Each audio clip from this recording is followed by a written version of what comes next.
বাংলাদেশের রাজনীতি চিরাচরিত একটা দুঃখজনক ব্যাপার হচ্ছে এই দেশে বাংলাদেশপন্থী রাজনৈতিক দল আমরা খুঁজে পাই না। আওয়ামী লীগ প্রো ইন্ডিয়ান, জামাত প্রো পাকিস্তানি, এবং কেউ কেউ তো যারা বামপন্থী রাজনীতি করে, কেউ পিঙ্কিপন্থী, কেউ আবার রাশিয়াপন্থী। কিন্তু বাংলাদেশকে নিয়ে ভাবে, বাংলাদেশকে নিয়ে অগ্রাধিকার ভিত্তিক কাজ করতে চায় এমন রাজনৈতিক দল আমরা সবসময় খুঁজে। সেক্ষেত্রে এনসিপির ক্ষেত্রে আমাদের একটা আশা ছিল, তারা একটা বিপ্লবের নেতৃত্ব দিয়েছে, বিপ্লব বলেন আর অভ্যুত্থান বলেন, সেক্ষেত্রে ভাষার খেলা হতে পারে, তা আমাদের আশা ছিল।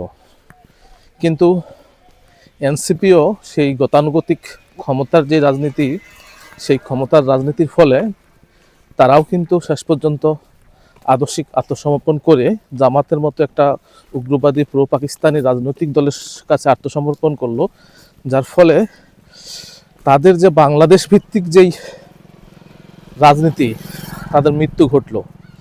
তাদের যদি বাংলাদেশকে নিয়ে তারা রাজনীতি করতো, বাংলাদেশকে ধারণ করে তারা সামনে এগিয়ে যেতে চাইতো, একটা সময় হয়তো বা তারা ভালো কিছু করতে পারতো। কিন্তু যখনই তারা একটা ইখওয়ানি ঘরানার প্রো পাকিস্তানি রাজনৈতিক দলের সঙ্গে সম্পৃক্ত হয়ে গেল, তাদের পক্ষে আর উঠে দাঁড়ানো সম্ভব নয়। একরকম তাদের রাজনীতির মৃত্যু ঘটেছে, সেই সঙ্গে বাংলাদেশি চিন্তা চেতনার যে রাজনীতি, সেটারও আমরা একটা দলের পাওয়ার যে সম্ভাবনা ছিল, সেটাও মৃত্যু হলো। এবং তাদের জন্য এটা খুব খারাপ। এই কারণেই খারাপ, কারণটা হচ্ছে যারা ইসলামী রাজনীতি করে, তারা এখানে অনেকগুলো রাজনৈতিক দল আছে, জামাত বলেন, যারা ইখওয়ানি ঘরানা, এবং দেওবন্দি ঘরানা অনেকগুলো রাজনৈতিক দল আছে, এবং বেরলভী ঘরানারও আছে। তাই এদেরকে বাদ দিয়ে এই যে এনসিপিকে তারা ভোট দিবে, ব্যাপারটা এরকমও নয়। অতএব এটা তাদের জন্য খারাপ, আমাদের জন্যও খারাপ, এবং যারা বাংলাদেশপন্থী রাজনীতি নিয়ে চিন্তা করছিল, তাদের জন্য এটা একটা দুঃখজনক ঘটনা।